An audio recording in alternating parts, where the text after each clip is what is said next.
We're going to go here to the front. It does have the two vents for the batteries. We have a 7-way holder that keeps the 7-way up off the ground when not in use in the truck. We also have a battery disconnect so that if you're not going to be using the unit, you can turn the battery disconnect off, pull the key out, and it will save the juice that's left in the batteries for the next time you come to it. If you don't do that, when you come to it and don't have juice, it does have an outside hookup port for a ground and a hot cable so that you can get the jack legs to work or the lights on the inside, either way you want to go with it. Each one of the motors has a cap covering the manual crank handle on it. You have to flip the lever down, put your manual handle in, and crank the jack up or down, either way you need to go with it, if it won't work off the remote control in the back of the unit. As we step around to the side, it does have a freshwater tank fill, and it also has a city water connect that you can hook to with the water hose and regulator and never have to fill the tank, work right off the water pressure going to the city water connect. If you fill the fresh tank here on the outside, it does have a drain on the inside underneath the step. It is a 30 amp service, goes on, makes a quarter of a turn. Green light on it indicates that it's got power coming through to the unit. You have a park cable hookup or a satellite hookup on the outside. If you're at a park that has cable, you can hook to their cable and you'll have the same cable on your TV inside as they do. If you buy the satellite dish that sits out along the side of the trailer, you'll have to change the connections on the back of the TV from TV to satellite to have satellite coming off your satellite. It does have a 110 outlet on the outside of the unit for plugging 110 appliances in. The next connection back is the outside of the furnace. It's going to suck cold air in the bottom, hot air at the top. I would suggest putting the mud diver screen over the outside of the furnace for the simple fact it's less than 20 bucks for the mud diver screen. It's $155 an hour for every hour the service has to take the furnace out and clean the mud divers out of it. We also have a range hood vent on the outside that has two little tabs on it that lifts up, allows the flapper to flap, but when you're traveling down the road, you'll want to push those back in and lock them into place so that it doesn't sit there and flap till it breaks itself out. It does have an outside shower on the outdoor side of the unit. It does give you hot and cold running water to this side over here. It's good for cleaning fish, cleaning animals, or pulling the wife off when she's mad. We're going to come back into the hot water heater compartment. It has an on and off switch on the top left hand corner that has to be in the on position for the inside controls to work properly.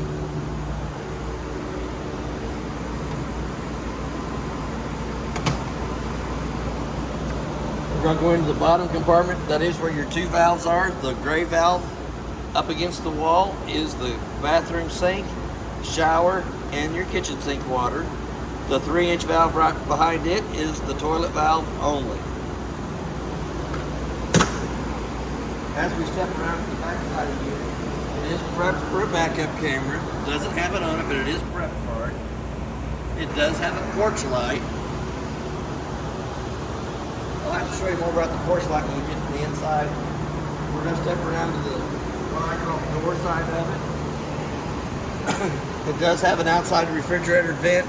The refrigerator works 3 ways, 12 volt, 110, and propane.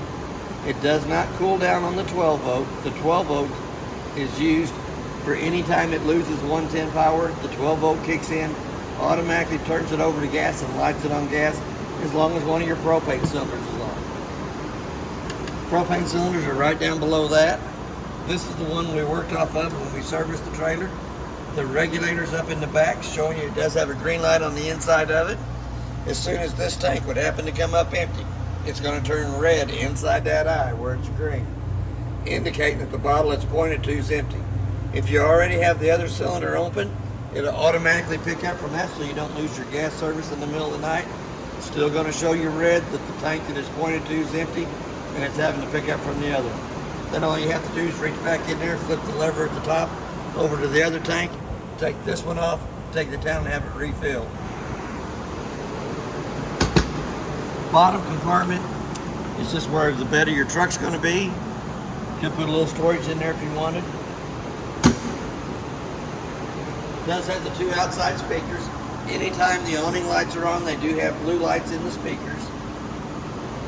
It is an electric awning, but there is a manual crank handle that will come through the tap here at the bottom.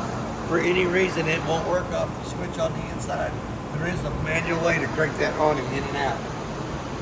Then it also has the 2 little holders on the side for the bottom legs.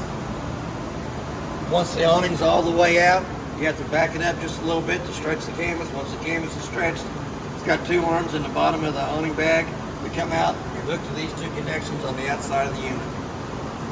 Now we're going to go back to the inside.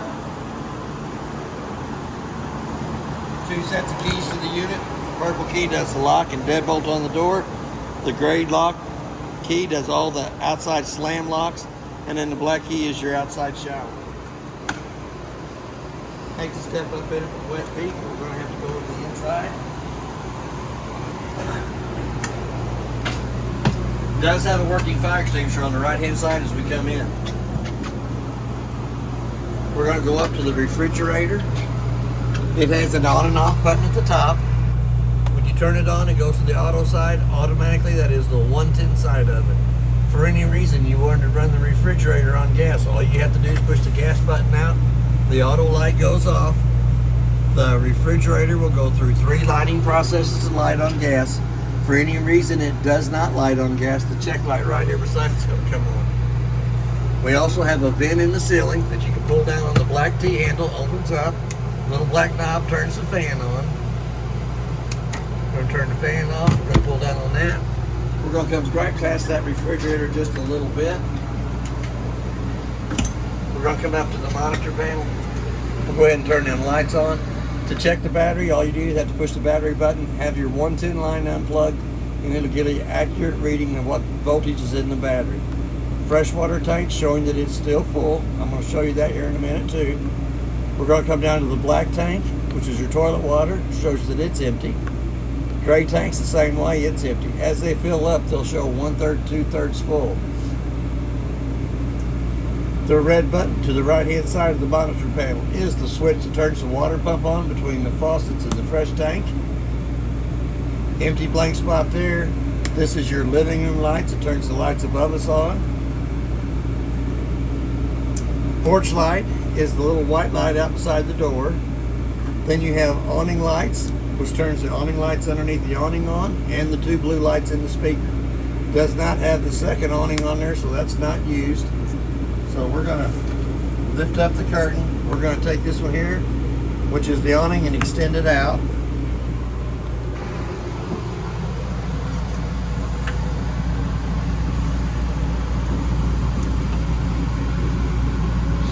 I don't think I can get it all the way out because of the slide room on the room in front of us, but we'll take it out as far as we can go. In that bottom black bracket on the awning, there is the 2 legs that will come back and fasten to the connection on the room, on the door side, and I'm not going to be able to get that all the way out. Them arms will fold all the way out to where they're straight up and down, but it makes the canvas a little bit slack on top. You'll run it back in until that canvas gets stretched back tight. Then you'll take the 2 legs at the bottom, little chrome handle on either end, flips it over, takes the leg out, puts it up against the trailer, slide it into the little black bracket, little gray handle on the side, we'll extend it out, stretch it out, put a little tension on it, flip that gray handle backwards from the way it opens and shuts, and it will hold the leg in place. Here again, we're too close to the other trailer out there, so I'm going to run it back in.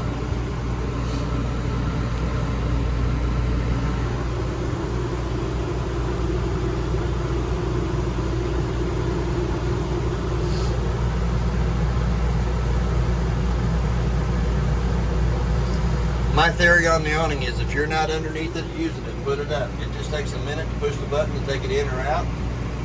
It is one of the most expensive parts that you'll put onto the unit.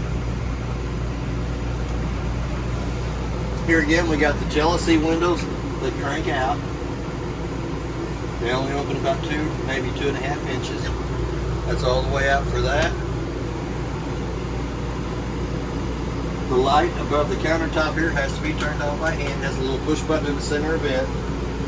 Here again, we're going to go to the fire escape, grab a hold of the red handle, on the screen, pulls the screen loose from the window. Little red handle right down below it, opens up, goes all the way through the bottom of the window frame for an escape, since this is a bedded area. It does have a USB port on the left-hand side. It does have a cup holder on either side. We're going to lift up on the couch, lays down into a bed for a smaller person. Comes back up. Does not have any storage underneath the couch itself. Does have a little storage underneath the footrest of it for your awning wand handle and your manual crank handle. There is a pedestal mounted to that the tabletop comes down into. Slides in the groove that's in the pedestal there. Crank it up, tightens up a little bit. Tabletop comes over the top, fits on here.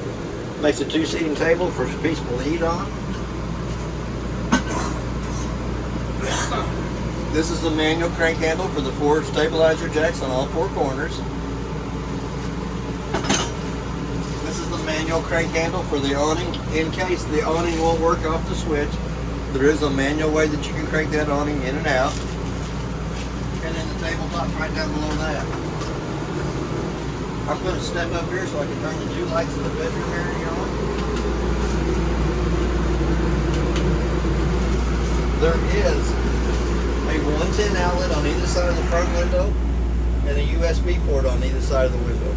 The 2 round circles are the speakers for the stereo. It does have reading lights that has a little shiny button in the center of those that turns those on. It can also be used as a night light or a reading light. There's cabin space on either side for extra clothes, pillows, blankets. We do have the slow rising shades. On the off-door side of the unit or driver's side of the unit, there is another fire escape window since this is a bedded area.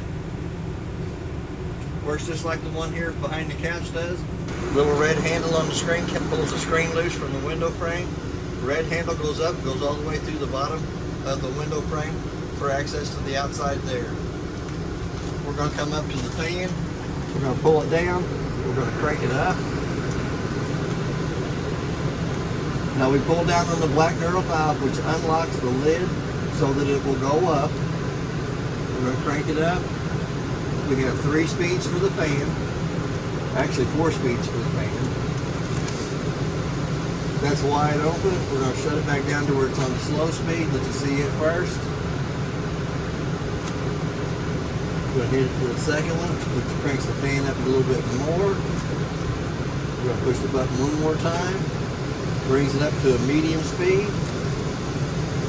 One more time, wide open. And it does have an on and off button for the fan, so you can turn the fan off and just leave the vent open. When you lower the vent back down, once it comes all the way down to the top, push up on the black knurled knob to lock it into place. We have a little 12-volt TV to the left-hand side. There is a remote for it. If I'm not mistaken, it got 42 channels the other day. Let's see what it pick up.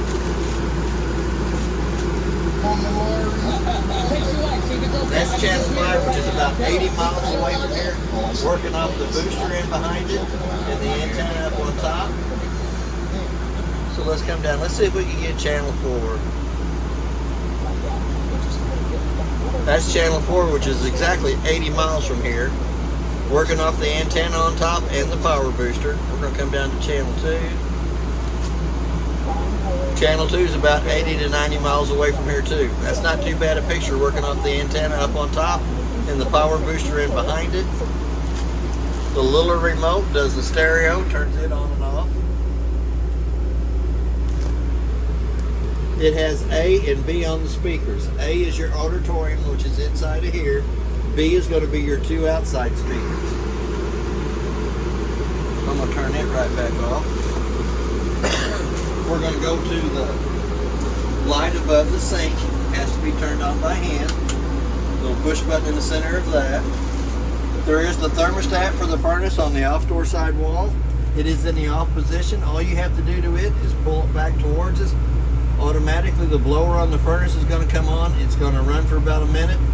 Then it goes through 3 lighting processes to light on gas. For any reason it does not light on gas, you won't be able to see the flames through the front of it. It does have a 110 outlet right down below it that is GFCI protected. On your kitchen faucet, it has a hot side and a cold side, but does not have water coming out of it until you pull back on the handle. We're going to come up to the microwave. It has a clock button on the microwave. I'm going to say it's 2:30. Hit that clock button again to the 2 center eyes is flashing. The only reason I set the time on the microwave is I can tell if the trailer's lost 110 power coming to it when I'm working on it. Usually here it's because one of the other service techs comes by, pulls the cord out, plugs their trailer in, realizes what they did, pull their cord back out, and plugs mine back in. But if they've unplugged my trailer, I can tell by the time on the microwave. Did warm my coffee up in the microwave. Does have a light for the stovetop and a fan button. For this fan button to work properly, the 2 tabs on the outside hood range have to be lifted up, allows the flapper to flap. We're going to come right back down to the burners. We're going to turn the rear side one on. Light with the striker on the left hand side.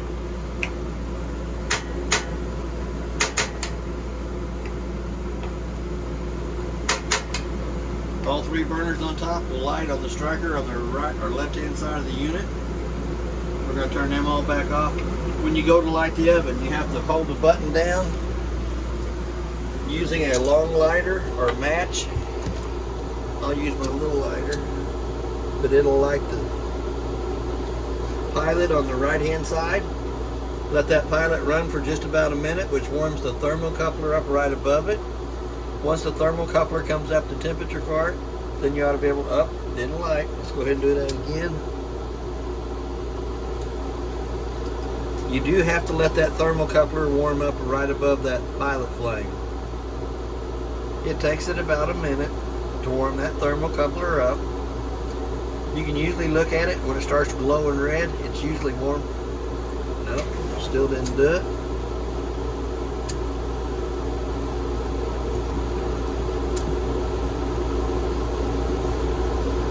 We're going to let that sit for a minute.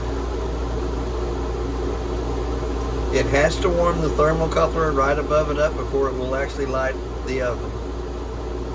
So I think we're there now. Ta-da! Woohoo!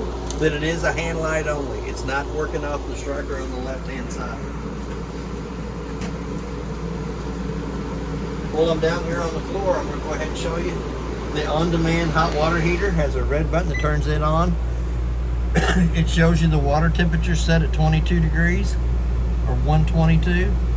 It will also have a little sprinkler on the left-hand side, a little fan in the center showing the water's coming through it, and it'll have a little flame on the left-hand side. You can also change it from Celsius to Fahrenheit. We're going back to Fahrenheit. You can also dial your temperature down if the water's too hot for you, or you can crank it back up to 122. The red button is the on and off on the inside. It also has a solar panel up on top that you can read through the solar digital readout right here. Also has a breaker box with the breakers being marked exactly what they are, and the car fuses down here at the bottom marked what they are. Has an LP carbon monoxide detector. It's going to give you that little annoying sound. And then you also have your GFCI outlet right here at the step, the base of the step. We're going to pull the carpet loose. Pull it back out of the way. That is where your freshwater tank is. It has a single bypass on the water pump.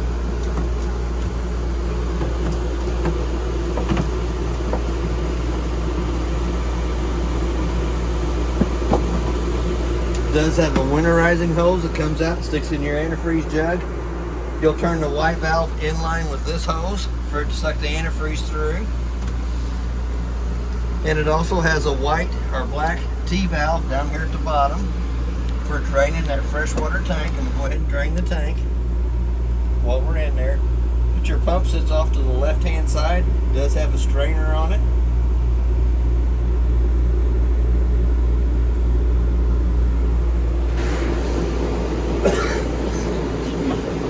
This board's going to come back up. It's going to slide right back into place. There is 2 screws in this little drawer that if you wanted to come back in and put the screws in it. It does have a little cabinet space underneath the sink. It does have pretty good sized cabinet space above the sink. Excuse me. We're going to go back to the AC. We're going to run it to where it's wide open on the compressor. The gray side of it is just a fan. 2 low speeds and 1 high. You come to the blue side. It is prepped for a heat strip. There's the low fan, medium fan, and the high fan. The air conditioner will vent out both sides and both ends. It also has a quick cool down on it that you can open up and let all the cold air come right down into the unit. We're going to flip that back up. Pretty good sized cabinet space here to the side. Take the top shelf out. It can be used for a closet for hanging clothes. Right down below that is the furnace. And if you look right here at the left hand lower side, there is a little glass eye in there that you can actually see the flames burning in when the furnace is lit on gas. So we're going to go around to the bathroom area. We're going to slide that bathroom door open. The little black switch on the left hand side of the bathroom door turns your little blue light down here at the bottom on. We're going to step up in there. It does have a little button on the bottom that turns the light on in the bathroom. A little push button. Pushes and lets the vent go up in the bathroom area. It does have a 110 outlet to the left side of the toilet. The only thing that I found wrong with the bathroom was I did have to re-silicone the back wall on the countertop. You got hot water on the left side, cold water on the right side. Pull up on the little knob at the back of the faucet to get water to come to the shower. Toilet does have a single foot flush at the bottom that fills with water and dumps through the bottom. And it does have a little dry storage compartment in here for extra toilet paper. The little plate comes up too off the bottom. But it does allow the water to go through the bottom and out to the drain. That's basically everything on your unit. If you have any questions, I'll try to answer them the best that I can. Thank you for your time.